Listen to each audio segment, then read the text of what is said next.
Welcome to GS2 WebSauce Courseware by GsheetPress. In this video, I'll show you what Courseware tracks, how students mark their progress, and how teachers can monitor it from the admin area.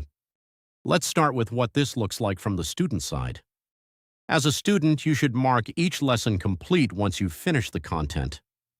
This tells Courseware and your teacher that you've moved through that part of the course. Just look for the Mark as Complete button at the end of the lesson. Now let's look at this from the teacher's side. As a teacher, you can review student progress directly in the Courseware admin area. Here you'll see completed lessons, quiz attempts, and scores, and each student's overall course status, all in one place.